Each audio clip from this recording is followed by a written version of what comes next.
Assalomu alaykum barchaga. Bugun sizlarga Napoleon shirinligi va bananli kokteylni qanday qilib tayyorlash haqida gapirib beramiz.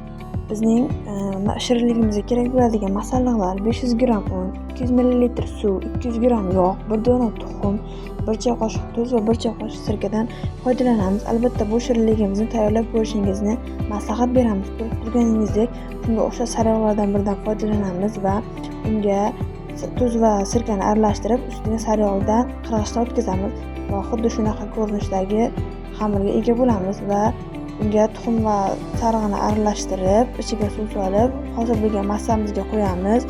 Uni xamir ko'rinishiga keltirib 8 ta 10 ta bo'lakka bo'lib olamiz va bo'lgan bo'laklarimizni turbacha shaklda yoyib olib, yelka bilan teshikcha qilib chiqamiz.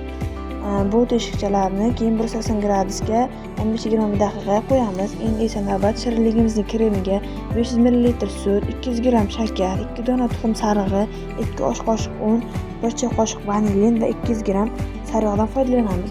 Sutni qozonda qaynatib, bir tomonda ushlab turamiz. Tuxum sarig'iga shakarni aralashtirib, unga un solamiz va yaxshilab aralashtirib, sutni qo'shamiz. 15-20 daqiqa qaynatamiz. Pishgandan so'ng vanilin qo'shib sovutamiz. Sovigan kremga sariyog' qo'shib mikser bilan yaxshilab aralashtirib olamiz. Bu krem tayyor bo'lgan kremimizni hosil bo'lgan qavatlarimizga birma-bir surtib chiqamiz va mana shunga o'xshash ko'rinishga ega bo'lamiz. Keyin esa buning qavatlari yumshoq bo'lib turadi va tortimiz ham tayyor bo'ladi. Endi esa bizning navbatimiz kokteyl tayyorlashga. Kokteylimiz uchun 1 dona banan, 200 ml sut, 1-2 osh qoshiq shakar, vanilin, 1-2 choy qoshiq, yogurt 2 osh qoshiq, muz bo'laklari yoki muzqaymoqdan solamiz. Sutni blenderga solib, mikserga yordamida ichiga muzqaymoq va bananlarni to'g'rab, muz bo'laklarini solamiz va qarabsizki, kokteylimiz ham tayyor bo'ldi. Barchaga yoqimli ishtaha tilaymiz.